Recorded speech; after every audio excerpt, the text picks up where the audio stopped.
الرجيم بسم الله الرحمن الرحيم إن أولياؤه إلا المتقون آمنت بالله صدق الله العظيم. تمامی ابا محبت کے ساتھ پڑھے گا الصلاۃ والسلام علیک یا سیدی یا رسول اللہ وعلی آلک و اصحابک یا سیدی یا حبیب اللہ. الصلاۃ والسلام علیک یا سیدی یا جد الحسن والحسین وعلی آلک و اصحابک یا سیدی یا وسیلتنا فی الدارین.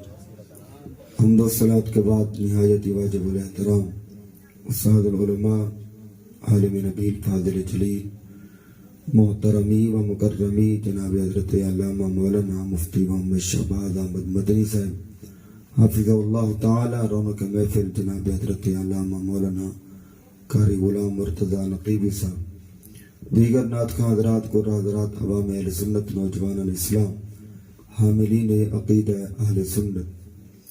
یہ بابرکت و با مقصد تقریب سعید حضور پیر پیرا میر میرا محبوب سبحانی قطب ربانی شہباز لامکانی عارف حقانی قندیل نورانی الشیخ عبدالقادر جیلانی الحسنی والحسینی غوث اعظم سرکار رضی اللہ تعالی عنہ کی یاد کے اندر سجائی گئی. مجھ سے قبل حضرت صاحب نے بڑا تفصیلی محققانہ مدللانہ خطاب آپ کو سنایا. یقیناً آپ کے خطاب کے بعد تقریر کی گنجائش نہیں ہے، بس بچوں کا یہ پیار تھا. بھی آپ نے چلو تھوڑی دیر کچھ نہ کچھ ہمارے ساتھ محو گفتگو ہونا ہے تو اسی پیار کو نبھاتے ہوئے مختصر وقت میں چند باتیں حضور شہنشاہ بغداد کے حوالے سے ذکر کر کے ہم اختتام کی طرف بڑھیں گے.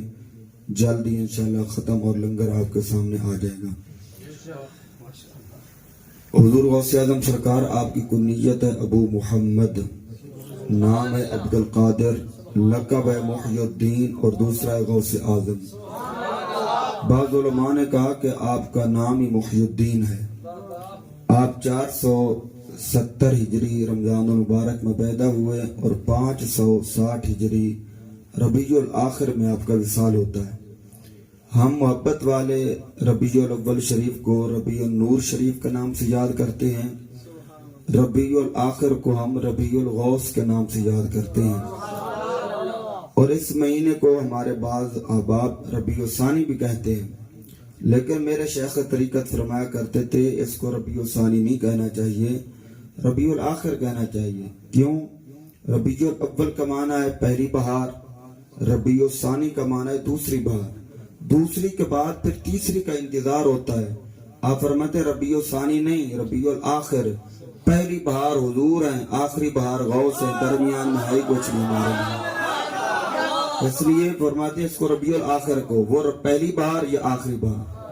بس مدینے سے بات چلتی ہے بغداد میں ختم ہو جاتی ہے. تو حضور شہنشاہ بغداد نے آپ نے سنا، بعض علماء نے لکھا کہ 20 سال، بعض نے لکھا 30 سال آپ نے علم دین حاصل کرنے کے اندر گزارے. اور یہ حضور غوث اعظم کا خاصہ ہے، نہ آپ سے پہلے کسی کا ہے نہ آپ کے بعد. آپ نے دیکھا ہے علماء کی آپ سیرت پڑھیں، جب وہ فارغ ہوتے ہیں پڑھانا شروع کر دیتے، تعلیم اور تعلم کا سلسلہ شروع کر دیتے، پڑھانا شروع کر دیتے. غوث اعظم نے پڑھنے کے بعد پڑھانا شروع نہیں کیا. آپ نے پڑھنے کے بعد پڑھانا شروع نہیں کیا، 50 سال کی عمر کے بعد آپ نے پڑھانا شروع کیا. علم پڑھنے کے بعد بھی پھر مجاہد عبادت اور ریاضت کے اندر آپ نے زندگی گزاری.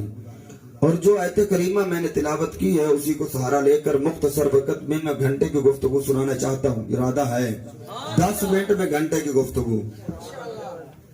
اولیاء یہ ولی کی جمع ہے، ولی والیون سے مشتق ہے، ولیجن بر وزن فاعل.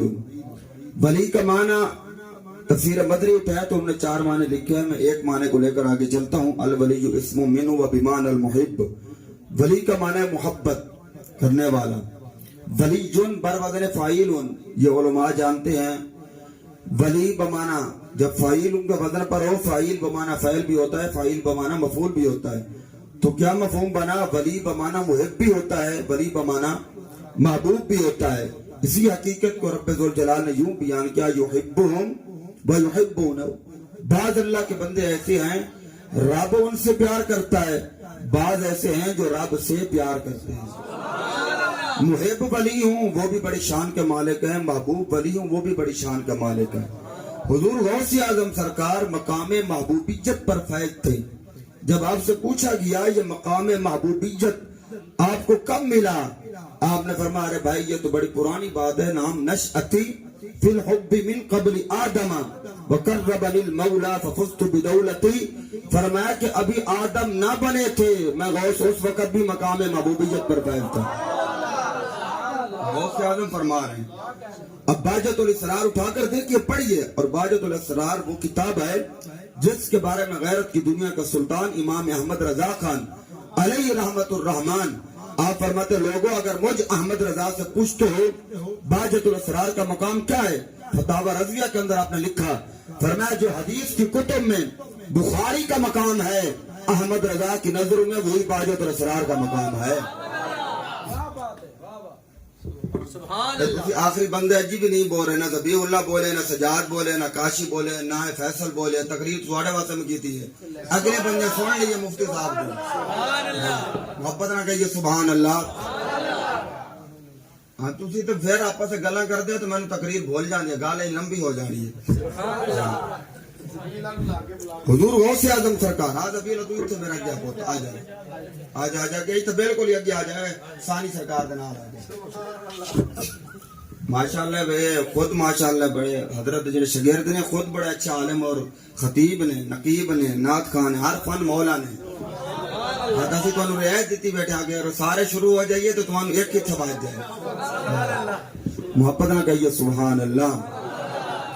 حضور غوث اعظم سرکار مقام محبوبیت پر فائز تھے, اور جب پوچھا گیا بھی آپ کو مقام محبوبیت رب ذوالجلال نے کب عطا کیا, فرمایا ابھی آدم نہیں بنے تھے, میں اس وقت بھی مقام محبوبیت پر فائز تھا.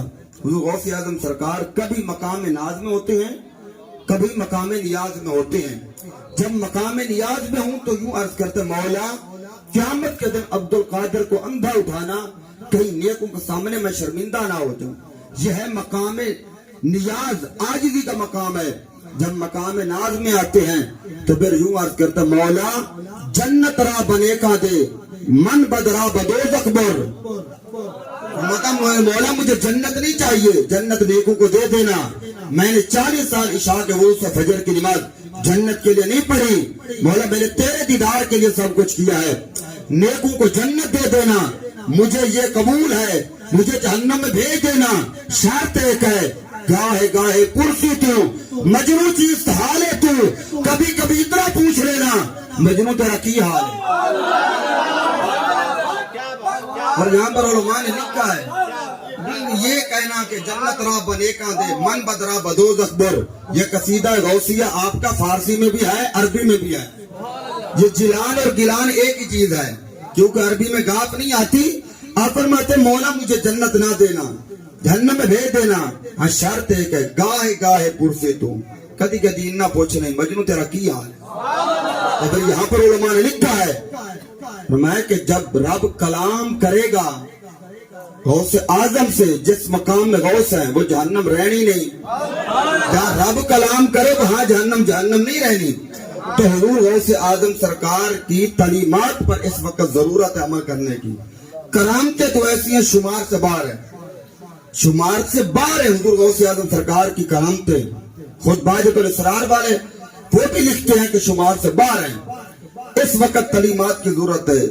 جس تعلیم کے لیے عبد القادر نے 20 سال یا 30 سال گزارے, جو تعلیم پڑھاتے رہے 17 اسباق درس نظامی کے آپ پڑھاتے رہے. آج ہم 11ویں تو منا لیتے ہیں, 11ویں کھا بھی لیتے ہیں. غوث اعظم کی تعلیم پر ہمارا کتنا عمل ہے. اور جس زمانے اور معاشرے اور جس حال میں میں اور آپ زندگی گزار رہے ہیں, جب صبح کا وقت مساجد اور مدارس سے یہ اعلان سننے کو ملتا ہے دل خون کیا سور ہوتا ہے, فجر کی نماز ہو گئی ہے, بچوں کو قرآن پڑھنے کے لیے بھیج دیجیے. مساجد اور مدارس سے 3 بار اعلان ہوتا ہے. پھر کیا ہوتا ہے جناب, توجہ کیجئے گا, یہ درد دل ہے. 3 بار اعلان ہو بچوں کو قرآن پڑھنے کے لیے بھیجیے گا. ماں جلدی سے بچے کو تھپڑ مار کے کہتی ہے بھی جا قاری صاحب نے اعلان کر چھڑے پڑھن جا. بچہ روتا ہوا آنسو گراتا ہوا مسجد میں جاتا ہے. حالت اور کیفیت کیا ہوتی ہے,